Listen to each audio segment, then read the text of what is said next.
श्री महाभारत खिल्ल भागे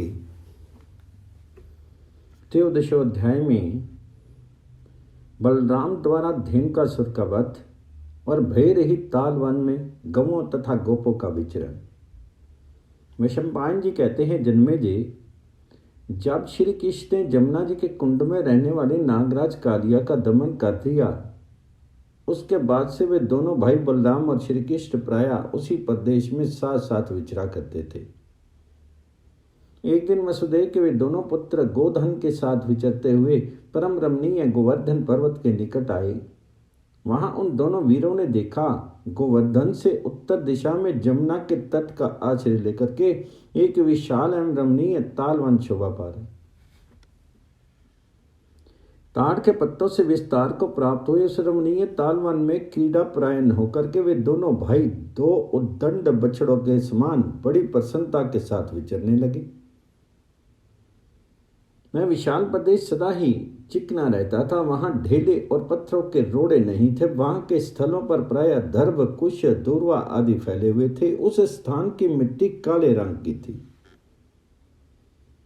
वहां जो ताड़ के वृक्ष थे उनके तने मोटे थे। वे सभी वृक्ष बहुत ऊंचे थे। उनके पर्व स्थान गाठ काले रंग के थे और उनकी शाखाएं फलों से भरी पूरी थी। उन तालवनों से उन स्थान की ऐसी शोभा हो रही थी मानो वहां अपनी सूंड ऊपर की उठाए बहुत से हाथी खड़े हों। वहां वक्ताओं में श्रेष्ठ दामोदर श्री कृष्ण ने संकर्षण से कहा, आर्य, यहाँ की वनस्थली तो इन पके हुए ताल फलों की सुगंध से महक उठी है।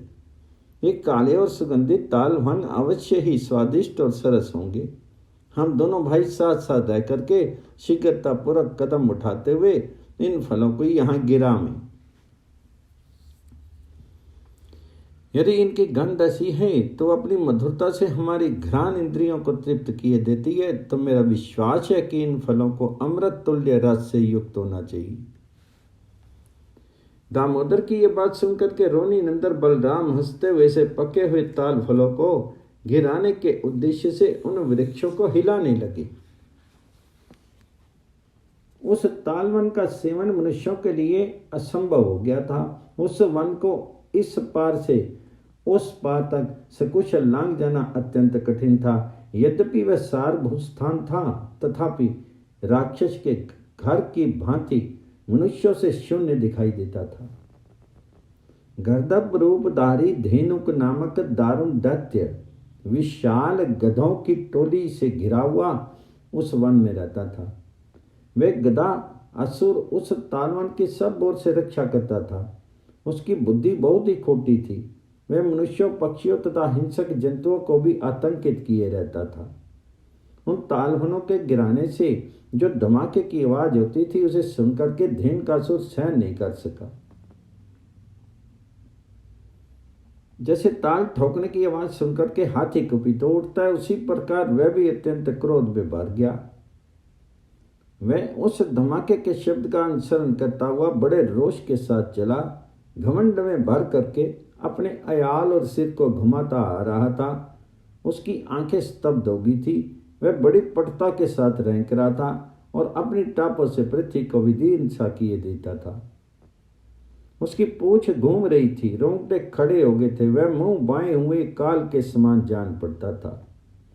उसने आते ही रोहिणी नंदन बलराम को वहां उपस्थित देखा।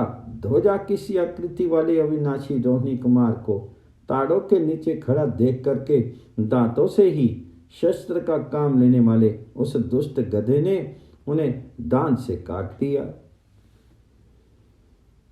फिर दूसरी ओर मुंह करके उस दैत्यराज धेनुक ने बिना हथियार लिए खड़े हुए रोहिणी कुमार की छाती में अपने पिछले दो पैरों द्वारा चोट पहुंचाई।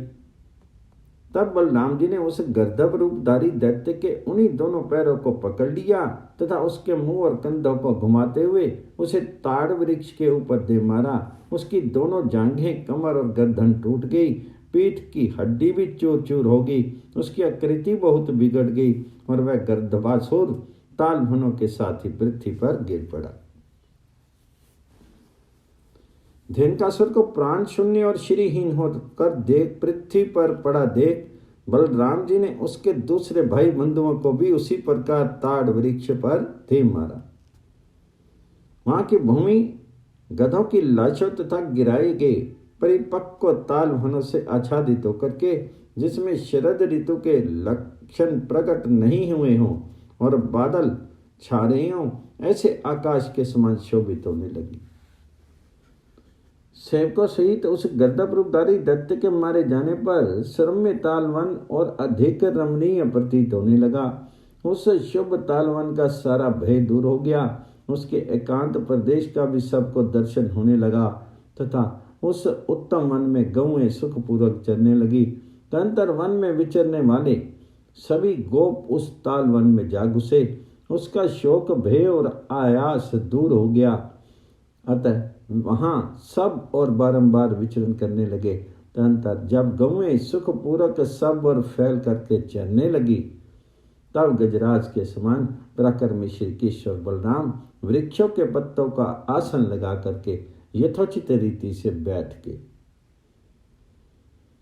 इस प्रकार श्री महाभारत के खिल्ल भाग हरिवंश के अंतर्गत विष्णु पर्वत में बाल लीला के प्रसंग में धेनुकासुर का वध विषयक 13वां अध्याय पूर्ण हुआ।